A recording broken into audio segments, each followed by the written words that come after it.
Welcome back to the Grading Quick Start. We're going to talk about extra credit now. So one of the big questions that you might want to consider before you even start your semester is how you're going to handle extra credit. If you think about it, extra credit is giving students more work to replace points that they haven't been earned. That's kind of a strange thought. But it is one that you're going to be asked about a lot. Whether you love it or hate it, many students are going to ask for extra credit. And it makes sense that before they do, that you have a plan in place for how you're going to handle these requests. Some things that might help you make your decisions about extra credit is extra credit can be used as an incentive to motivate students. Okay? Students like extra credit, and they're willing to work for extra credit even when they weren't willing to do the work in class. It's sort of a strange concept. But the Westerman study found that students who were offered the opportunity for extra credit or even had the possibility of extra credit during a class tended to come to class more prepared. They were ready to try to earn extra credit when in other scenarios where they knew they had tests or work to complete, they weren't ready to. Just the thought of extra credit on top of their typical credit, motivated them to be ready for class. Extra credit can, when it's used carefully, direct class activities, and it can encourage and increase collaboration. The same study, the Westerman study, found that students were willing to collaborate and work together, and that faculty who put time into planning this were able to get benefits for their students. Students were learning more. Okay? In addition, both the Westerman study and Schechter found that students who do extra credit get more exposure to class concepts and the application of the class concepts that are being covered. Okay? One last thing, Schechter found that students really like extra credit, and they do believe that it's helpful to them in gaining knowledge and producing meaningful work. Taken together, extra credit seems to be a very powerful motivator. Even the possibility of extra credit is a motivator for students. So that's a very big reason to consider using it. Now, there are some arguments against extra credit. An article by Pines talked about 7 arguments specifically against extra credit and why you might not want to use it. So one of the arguments against it was fairness. The fact that everyone in a class should deserve the same chance at a grade. Extra credit, if you're not careful, can easily reward those who have more time, more resources, more access, and it creates a non-level playing field. An example of this is I know of a college instructor who gave extra credit to students who attended a Broadway play.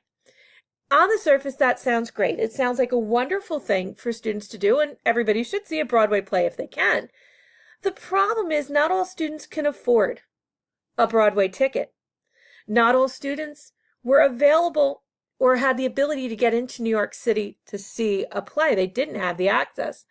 And many of the students in the class had to work weekends to pay for college. It created a very unequal playing field where those who had the most resources got the most points. And there were some students who accused the instructor of allowing people to buy grades. So a big issue is definitely fairness. Now, a second thing to consider, a second argument against extra credit, is slacking off. If students know that there are extra credit points available, that they're going to have the chance to make up work later on, they may be satisfied handing in lower quality work and slacking off a bit in the work that they're completing. Another argument against extra credit is grade inflation. Probably enough said there. Faculty talk about grade inflation all the time, but extra credit can contribute to it. Something that you don't hear a lot about, but really needs to be taken into account, is the burden that extra credit places on faculty.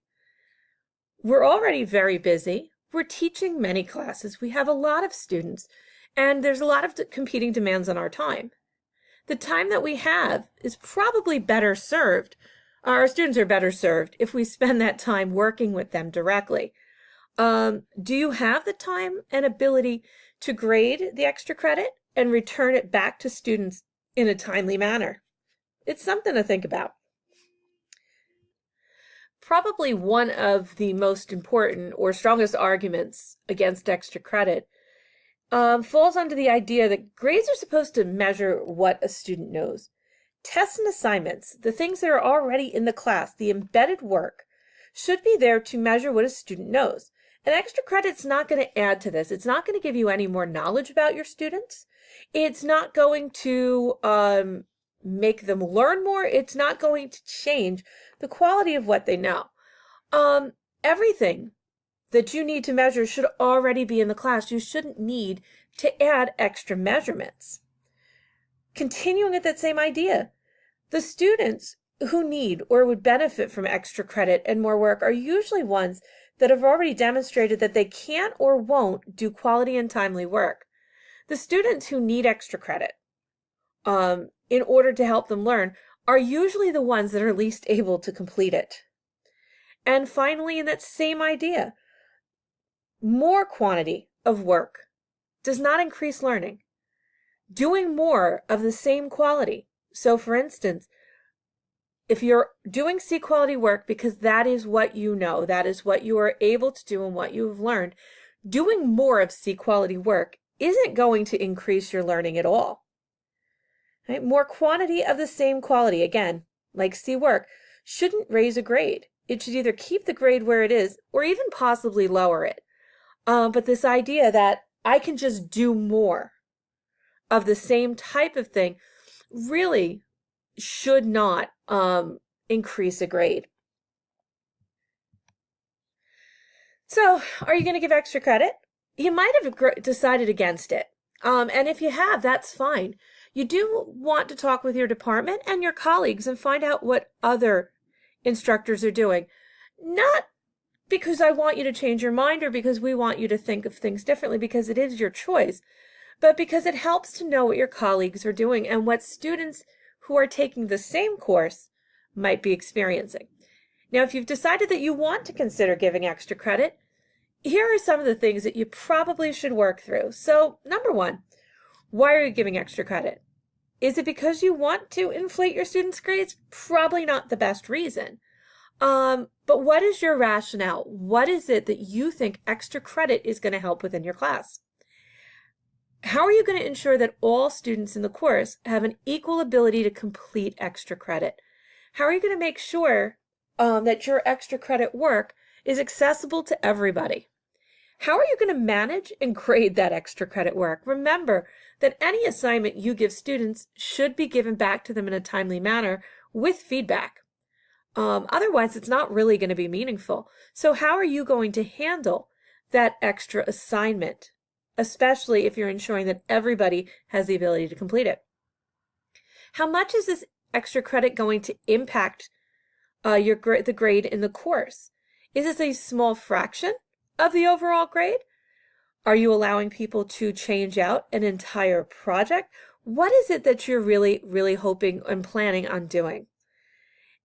And very important thing to consider, what objective in the course does the extra credit affect? How are you going to make sure that the extra credit increases and deepens your students' learning? So we don't have an official policy on extra credit, and every instructor in our university is able to decide what's appropriate for their classroom. Okay?